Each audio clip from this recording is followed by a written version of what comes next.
Salut à tous, j'espère que vous allez bien. C'est le football à l'aveugle. On se retrouve aujourd'hui pour une nouvelle vidéo pronostic, comme d'hab, sur la Ligue des Champions. Et je suis très heureux de pouvoir faire cette vidéo juste avant qu'elle ne sorte et donc en ayant toutes les cartes en main, en ayant vu, enfin, en ayant au moins eu les résultats du PSG, d'Arsenal, de l'Inter et du Barça. Alors, ces deux rencontres vont se disputer du coup demain et mercredi. J'ai mis sur la bannière les horaires et les dates des deux matchs. Donc, on va commencer demain par Inter-Barça à partir de 21h. Et mercredi, même horaire, ce sera PSG-Arsenal au Parc des Princes. D'ailleurs, petite annonce pour ceux qui sont abonnés ou même qui voudraient s'abonner, je vais être en direct mercredi soir pour la rencontre PSG-Arsenal. Normalement, s'il n'y a pas de changement, de modification de mon programme personnel, je devrais être là normalement pour commenter cette rencontre à partir de 20h15. Mais là, on est là pour pronostiquer ces deux rencontres. Inter-Barça au match aller, il y a eu 3 buts partout dans un match de fou qui restera sûrement dans les mémoires comme l'un des plus beaux de cette Ligue des Champions. Nouveau format aussi d'ailleurs, parce il va falloir en parler quand on fera le bilan complet de la Ligue des Champions une fois qu'elle sera finie. Il faudra parler de ce nouveau format et de ce qu'il a apporté, s'il y en a qui sont toujours sceptiques, s'il y en a qui, ça y est, l'ont adopté officiellement. J'avoue que ça m'intéresserait, moi, personnellement, de savoir un petit peu, une fois qu'on fera le bilan de cette Ligue des Champions, qu'est-ce que les gens en ont pensé. Mais pour le moment, on est toujours en demi-finale, c'est la phase retour, et demain, du coup, les Catalans vont se déplacer en Italie. Pour la petite histoire, je pensais que c'était la semaine dernière qu'ils allaient se déplacer en Italie et que demain, ils allaient recevoir à Montjuic. Mais finalement, non, c'est l'inverse. Bon, bah écoute, ce match, donc, allez, c'est terminé sur un score de 3 buts partout, avec un visage interiste en première mi-temps qui a été, malgré le fait qu'il menait 2-0 assez rapidement, assez peu valeureux, on va dire. Hein, une équipe de l'Inter qui a eu beaucoup de difficultés, qui s'est fait manger notamment par Lamine Yamal, qui a inscrit déjà son but. Je crois même qu'il a mis une passe D, mais en tout cas, il a aussi touché la barre. Enfin, en tout cas, il a eu pléthore d'occasions, Lamine Yamal. Et le Barça est revenu à 2 partout assez rapidement. Maintenant, en deuxième mi-temps, ça a été beaucoup plus équilibré. Ça nous a offert un bon match avec un partout sur la deuxième mi-temps entre l'Inter et le Barça. Qu'est-ce qui va se passer au match retour demain Du coup, je ne sais toujours pas, parce que à San Siro ou à Giuseppe Meazza, je ne sais pas si c'est je sais pas si c'est le nom d'un même stade. Est-ce que San Siro et Giuseppe Meazza c'est le nom d'un même stade? Je ne sais pas du tout. Je ne sais pas. J'avoue que j'en sais rien du tout. Donc éclairez-moi dans les commentaires. Mais en tout cas, à Milan, demain, il va y avoir un très très gros match et je pense que tout le monde va être impatient de voir le match retour de cette palpitante rencontre qu'on a eu à l'aller. Personnellement, je pense qu'on va avoir droit à un beau match. Attention quand même au Barça qui en ce moment galère un peu en Liga. La victoire 2-1 contre le Real Valladolid samedi dernier était un peu poussive. Alors moi j'ai suivi surtout j'ai suivi Saint-Étienne-Monaco dans le même temps, donc j'ai pas trop regardé. Mais au vu du score et au vu de comment ils ont galéré à marquer et qui se sont pris un but assez rapidement, on peut imaginer que ça a été assez compliqué pour le Barça d'aller gratter ce succès. Et tout le monde voyait déjà un duel de fou entre le Real et le Barça au match du Classico qu'on aura dimanche prochain, Barça-Real. Mais finalement, non, le Barça a gagné, donc le suspense est un petit peu. Ouais, il est toujours là, le suspense, mais il est moins grand que ce qu'on aurait pu avoir en cas de défaite. Qu'est-ce que je pense qui va se passer dans ce match? Personnellement, je miserais sur un nouveau match nul et un règlement de compte au tir au but entre les deux. Pourquoi? Parce que l'Inter va être devant son public, donc j'ose espérer qu'ils vont afficher un bon visage. Ils sont en demi-finale de Ligue des Champions. Ils l'ont déjà été il y a 2-3 ans. Ils ont été en finale et ils ont perdu. Donc je pense que les supporters ont envie de revoir l'Inter en finale, les supporters barcelonais également, parce que mine de rien, ça fait, je pense, quand même assez longtemps que le Barça n'a pas été en finale de Ligue des Champions, avec toutes les galères qu'il y a eu aux alentours des années 2020, 2021 et tout. Là, les Barcelonais reviennent un peu, mais c'est toujours un petit chouïa compliqué pour enregistrer les joueurs en Liga notamment. Donc, je pense que les deux équipes déjà vont avoir envie d'aller décrocher cette finale, vont être surmotivés et les supporters milanais aussi parce que ça va se dérouler dans leur stade à San Siro. Donc, ça va être vraiment un très gros match. Je pense que ça va être équilibré. Je pense quand même que ça va être un match un peu moins ouvert parce que j'ai peur que les deux équipes ne veuillent pas trop s'exposer. Donc, je miserai pas sur un 3 partout, mais je dirais un partout. J'aimerais bien revoir marquer Marcus Thuram. Franchement, j'aimerais bien revoir marquer Thuram pour le coup. Je pense que ça pourrait le mettre en confiance en plus. D'autant plus on a les demi-finales de Ligue des Nations qui approchent dans un mois. Donc, un Marcus Thuram en confiance, ça pourrait franchement être sympa. Et je pense que il va devoir se montrer, hein, Marcus Thuram, parce que tu vas avoir sûrement Didier Deschamps qui va regarder ce match très important. D'autant plus que du côté du Barça, tu n'as plus trop de Français, vu que Jules Koundé est malheureusement blessé. Côté Interis, je crois que tu as Benjamin Pavard, mais je ne crois pas qu'il était là au match aller. Je ne me rappelle pas de l'avoir vu au match aller. Donc peut-être il est blessé, je ne sais pas. Mais Marcus Thuram, franchement, je pense il va devoir encore se montrer. Et déjà, je pense que ça l'a mis en confiance de marquer ce très beau but au match aller, mais il doit continuer comme ça. Marcus Thuram, l'autre point que je voulais aborder, c'est justement la blessure de Jules Koundé. Parce que du coup, ça veut dire que sur le côté gauche de l'Inter, ça va pouvoir y aller, parce que l'équipe du Barça, je ne crois pas qu'elle ait de vrai latéral droit pour remplacer Jules Koundé. Enfin, il y a des gens qui peuvent jouer latéral droit, peut-être Gérard Martin, peut-être Hector Fort, ou un genre qui peuvent jouer latéral droit, mais pas non plus de vraies options de métier latéral droit. Donc, je pense que l'aile gauche de l'Inter, notamment Federico Di Marco et l'attaquant, je ne me rappelle plus qui c'est. L'ailier gauche de l'Inter, j'avoue, je ne me rappelle plus qui c'est. Non, je ne sais plus. Je sais plus. Je sais que le latéral gauche, c'est Di Marco, mais l'ailier gauche, je ne me rappelle plus de qui c'est côté Inter, mais ils vont pouvoir en profiter pour attaquer ce côté droit de la défense barcelonaise qui sera peut-être un petit peu moins solide. Après, en défense centrale, tu auras toujours du Kubarsi, tu auras toujours le retour aussi d'Andreas Christensen, tu auras Gérard Martin, tu auras Inigo Martinez, tu auras du monde quand même en défense, mais sur le côté droit, peut-être que ce sera un petit peu plus bancal et que le côté gauche interiste pourra en profiter. Mais du côté Barça, on a des options aussi, hein, parce qu'on a Lamine Yamal qui est là, on a Ferran Torres qui est en bonne forme en ce moment, on a Rafinha qui est super bon, Pedri qui est aussi au sommet de son art. Donc voilà, le Barça a aussi largement des arguments à faire valoir pour cette rencontre. Et je pense que c'est le Barça qui va se qualifier. Je pense et j'espère, parce que je pense et j'espère que le Barça va se qualifier, et je pense et j'espère que le PSG va se qualifier. J'espère parce que moi, je veux d'une finale PSG-Barça. Après, si c'est une finale PSG-Inter, j'avoue, je m'en fous. Tant que le PSG est en finale, ce n'est pas mon problème. Vous mettez qui vous voulez. Mais j'avoue qu'au niveau match de fou, j'aimerais bien que ce soit le Barça, en raison de la rivalité, en raison du style de jeu qui est un peu le même, en raison de l'histoire des deux clubs qui est un peu le même, avec un changement d'entraîneur, comment dire, une année de transition, une modification un peu de l'effectif. Et je pense que ça serait vraiment une très belle finale, un PSG Barça. Donc j'espère que les Barcelonais vont se qualifier demain. Je vois bien une victoire au tir au but après un match nul, un but partout. Donc je mettrai Marcus Thuram, buteur côté Inter. Et côté FC Barcelone, je vais mettre Rafinha, tiens. Un petit but de Rafinha sur une passe D de Lamine Yamal. Encore, évidemment, c'est logique. Et après, au tir au but, on verra bien qui marquera. Mais en tout cas, je mise sur une victoire du Barça dans ce match retour demain. On va passer à la deuxième rencontre. C'est PSG Arsenal, mercredi soir, qui s'est soldé au match aller sur une victoire parisienne. On l'a vu, 1-0.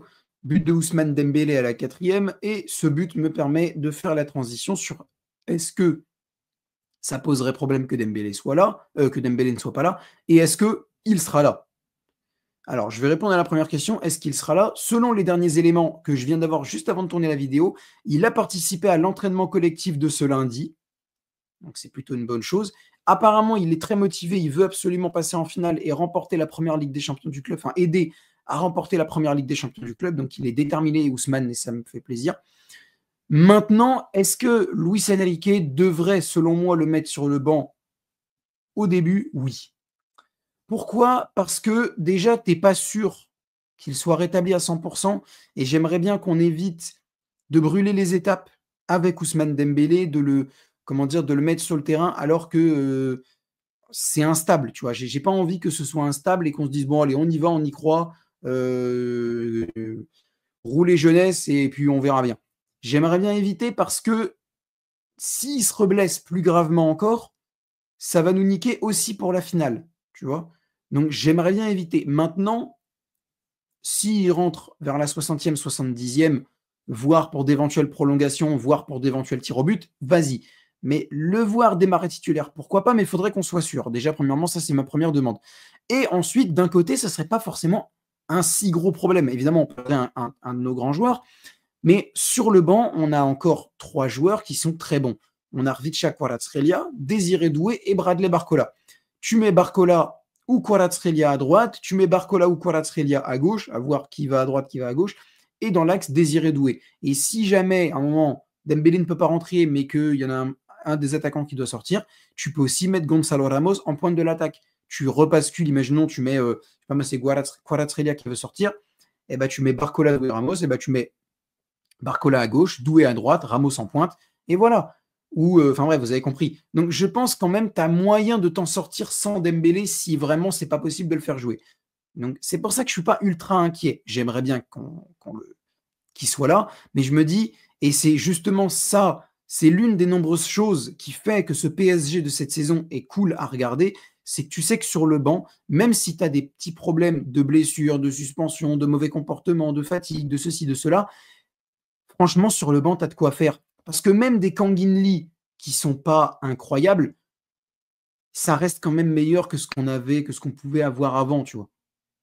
Kangin Lee, tu sais que dans l'idée, ça va. Il est quand même capable de faire certaines choses. C'est pas le Lionel Messi. Il pourrait être largement meilleur que ce qu'il est, parce qu'il a prouvé qu'il était largement meilleur. Mais tu as moyen sur le banc de faire quelque chose. Tu as Lee, tu as Zahir Emery, tu as même Seny Mayulu qui n'est pas dégueulasse. Le seul problème sur le banc, c'est que tu n'as pas de remplaçant à droite de la défense pour Hakimi. Ça, c'est le seul souci. Mais pareil, défense, tu as Lucas Beraldo qui est bon, tu peux faire rentrer Lucas Hernandez en défense centrale. Pareil, en fait, le problème, c'est les latéraux. Parce que si tu mets Lucas Hernandez en défense centrale, peut-être à la limite, tu peux mettre Beraldo latéral gauche, mais bof, bof. Et pareil, latéral droit, tu peux mettre Zahir Emery, mais ça t'enlève une option au milieu de terrain. Voilà, et c'est pareil, si tu mets Marquinhos, ça t'enlève une option en défense centrale. Si tu mets Neves ou Mayulu, ça t'enlève une option au milieu de terrain. C'est pour ça qu'au mercato d'été, moi, ce que j'attends, c'est un renfort latéral droit. Et si on considère Lucas Hernandez comme un défenseur central, un renfort latéral gauche.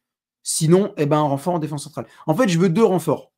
Un renfort latéral droit sûr, et ça dépend comment on considère Lucas Hernandez, un renfort de plus. Soit on le considère comme un latéral gauche, et à ce moment-là, je voudrais qu'on recrute en défense centrale, soit on le considère comme un défenseur central, ce qui pour moi est la meilleure chose à faire, et à ce moment-là, on recrute un gars latéral gauche. Ou alors, on fait monter un mec du centre de formation, on commence à faire jouer un peu plus Yoram Zagué, ou Naoufel El Anache, ou Thomas Cordier du centre de formation, même Noam Camara, mais je crois qu'il est plus défenseur central. Voilà, il y a des trucs à faire avec cette équipe du PSG, même Axel Tapp aussi, qui je trouve a fait un plutôt bon match contre Strasbourg malgré la défaite. Et d'ailleurs, Axel Tapp, D'ailleurs, Axel Tapp, alors le seul souci pour lui, c'est qu'apparemment, il serait sur les tablettes du Bayer Leverkusen et il ne serait pas contre un départ vers l'Allemagne. Donc voilà. Mais en vrai, tu as moyen de ne pas dépenser des sous en pagaille et de récupérer quand même 2 renforts, dont un latéral droit de manière urgente. Ça, c'est. Ou alors tu considères que Nordi Mukiele, qui reviendra de près et qui a justement pas fait des mauvaises performances non plus avec Leverkusen, tu le considères comme ton latéral droit remplaçant et tu recrutes pas. À ce moment-là, moi, ça me va, mais j'y crois pas parce que Luis Enrique n'appréciait pas le profil de Mukiele et c'est pour ça qu'il le faisait presque jamais jouer l'année dernière et qu'il a fini par partir en prêt. Bon, le match en lui-même maintenant, parce que c'est bien gentil de parler mercato, mais le match en lui-même de ce PSG Arsenal, au match aller, on a vu une excellente entame du PSG, mais moi, alors ça va peut-être être un petit peu contre-productif ce que je vais dire et un peu stupide, ça va paraître peut-être un petit peu stupide à certains, mais j'aurais bien aimé qu'on démarre un peu plus doucement que ça. Parce que je m'explique. Là, certes, tu mets le pied au plancher, tu marques direct. Ok, d'accord. Mais imaginons, pendant 25-30 minutes, et c'est déjà arrivé, donc le imaginons n'est pas forcément non plus, il est pas mal placé, le imaginons, parce que c'est déjà arrivé, on ne marque pas pendant cette première demi-heure, on s'épuise, on laisse Arsenal avoir le ballon, on commence à se relâcher, et il suivra ce qui devra en suivre. Donc le souci, c'est que je ne demande pas à ce qu'on démarre tout doucement, tranquillement, comme des personnes âgées. Je dis qu'il faudrait peut-être varier un peu le truc parce que tu sais qu'au bout d'une demi-heure d'effort intense, tu vas commencer à relâcher la pression, que tu es marqué ou pas. Et autre chose de peut-être un peu contre-productif, je suis content qu'on n'ait pas marqué le deuxième but tout de suite, enfin qu'on ne l'ait pas marqué du tout, mais qu'on ne l'ait pas marqué tout de suite, parce que j'ai peur que cette équipe du PSG, une fois qu'elle met le 2-0, elle se relâche encore plus qu'elle ne s'est relâchée déjà au match aller alors qu'on menait que 1-0. Donc, évidemment que s'il y avait un deuxième but, je serais content. S'il y avait eu un deuxième but, j'aurais été content. J'aurais pas dit oh non, j'aurais bien aimé qu'on ne marque pas. Mais je me dis que d'un côté, ma voix a ripé. Je me dis que d'un côté, c'est pas forcément une mauvaise chose qu'on n'ait pas marqué parce qu'au moins tu te dis là, on ne mène que 1-0. Il suffit d'une boulette, on se fait remonter à un partout, tel Geronimo Rulli avec Marseille hier contre Lille. Donc je me dis d'un côté, c'est pas forcément une mauvaise chose. J'aurais pas pinaillé si on avait marqué un deuxième but, mais voilà. Donc là, ce que j'attends de cette équipe-là, déjà ce que j'attends des supporters, parce que ce sera au Parc des Princes, là j'attends une ambiance de feu de la part des supporters. J'attends une ambiance de fou de la part des supporters. J'attends un tifo de malade, j'attends une présence pendant 90 minutes et j'attends que les joueurs s'en servent. Je veux que les joueurs se servent de cette ferveur du Parc des Princes. Je veux qu'ils s'alimentent de cette énergie du Parc des Princes et qu'ils nous sortent un incroyable match. Je ne demande pas 90 minutes non-stop, ça passe à gauche, ça passe à droite, ça revient, ça repart, ça frappe, ça part, barre transversale, il la reprend, but, bam, but encore, 3, 4, 5, 0. Je ne demande pas ça. Je demande à ce qu'on ne se relâche pas autant qu'on ne s'est relâché au match aller. Je veux que Arsenal n'y croit pas. Je veux qu'on soit un rouleau compresseur, pressing, qu'on gère les efforts en fait, qu'on sache à quel moment accélérer, à quel moment appuyer sur l'accélérateur, à quel moment leur rentrer dedans et à quel moment calmer le jeu sans pour autant leur laisser la balle et se faire prendre en compte et avoir des grosses frayeurs dans la surface parce que Donnarumma est obligé de faire 8000 parades. Je veux juste qu'on gère l'effort, en fait, qu'on gère à quel moment on fait tel effort, à quel moment on en fait moins. C'est ce qu'on doit demander à une équipe et c'est ce que je pense que Luis Enrique travaille au quotidien avec ses joueurs parce qu'il est conscient, Luis Enrique, que c'est dangereux des fois de autant se relâcher comme on le fait parfois. Je pense qu'il est parfaitement conscient que c'est dangereux. Donc, je pense qu'il travaille ça au quotidien, mais moi, c'est ce que j'attends du PSG demain. J'attends qu'il s'alimente de l'énergie du Parc des Princes. J'attends donc aussi qu'il y ait une énergie au Parc des Princes, mais ça, j'en doute que très peu. Et j'aimerais bien qu'on évite de se prendre un but dès le début pour éviter de douter. Ça pourrait être bien de marquer dans la première demi-heure, mais après de ne pas se relâcher. Parce qu'en fait, il faut complètement oublier le match aller. Il faut se dire qu'il y a 0-0 là. Là, il y a 0-0 au match retour. Donc, tu mènes 1-0. Il n'y a pas d'histoire de 2-0 en score cumulé. Non, non, tu mènes que 1-0. Tu te fais remonter, il y a un partout, tu es toujours en danger. Donc, il faut qu'on garde à l'esprit qu'on est en demi-finale de retour de Ligue des Champions, qu'on n'affronte pas une équipe de National 8 qu'on n'affronte pas une équipe de National 8 en Coupe de France. Là, c'est Arsenal en face. Il y a des joueurs de classe mondiale. Il y a Martin Ødegaard, qui est le capitaine de la sélection de Norvège. Il y a William Saliba, qui est mine de rien convoité par le Real Madrid. David Raya, qui est l'un des meilleurs gardiens au monde. Bukayo Saka, qui est l'un des meilleurs joueurs au monde. J'en passe et des meilleurs. Donc, il y a Phil Foden, évidemment, aussi. Il ne faut pas sous-estimer cette équipe d'Arsenal, jamais. Il ne faut absolument pas sous-estimer cette équipe d'Arsenal. Et d'ailleurs aussi, il y a le retour de Thomas Partey. Et ça va être important parce que c'est le métronome de cette équipe de Arsenal. Et il va falloir aussi faire gaffe à lui. Bon, je pense avoir à peu près tout dit. Au niveau de mon pronostic, je vais faire confiance au PSG. Je vais dire 2-1. Je leur fais pas assez confiance pour pas se prendre de but, mais je dirais 2-1. Je dirais ouverture du score du PSG, but de Désiré Doué. Je dirais une égalisation vers la 70e, un truc dans le genre, d'Arsenal. Un petit but de Bukayo Saka, par exemple. Et on n'a pas le temps de stresser parce que très rapidement, 5 minutes après, et c'est ce genre de visage que je veux voir aussi, on ne stresse pas, on appuie sur l'accélérateur et 5 minutes après avoir pris l'égalisation, on marque le deuxième. Moi, je pense que j'aimerais bien qu'il se passe ça. Non, si on peut éviter de prendre un but. Si on peut éviter de prendre un but, évitons-le. Mais si, évidemment, si on ne peut pas, réagissons au moins en bonne et due forme après avoir pris ce fameux but. En tout cas, merci de m'avoir suivi, les gars. 2-1 pour le PSG, du coup, et un partout entre l'Inter et le Barça, victoire du Barça au tir au but. J'espère que la vidéo vous a plu. N'hésitez pas à lâcher un like si elle vous a plu, à la partager sur les réseaux sociaux, à vous abonner en activant la cloche de notification. On est bientôt 1250 abonnés. Et n'hésitez pas à commenter aussi, bien entendu, pour me donner votre avis sur ces deux rencontres. Quel prono pour l'un, quel prono pour l'autre? Répondez aussi à ma question par rapport au nom du stade de l'Inter Milan, parce que je confonds entre San Siro et Giuseppe Meazza, je ne sais plus. Et on se retrouve, nous, mercredi prochain, comme je vous ai dit en début de vidéo, s'il n'y a pas de changement, on se retrouve mercredi, enfin dans 2 jours, quoi, pour PSG Arsenal à partir de 20h15. Vous pourrez venir en direct dans le chat, voire même sur le studio StreamYard pour débriefer cette rencontre avec moi. Vous pourrez donner votre avis sur les compos, tout ça, tout ça. Donc, n'hésitez pas à y faire un tour mercredi prochain.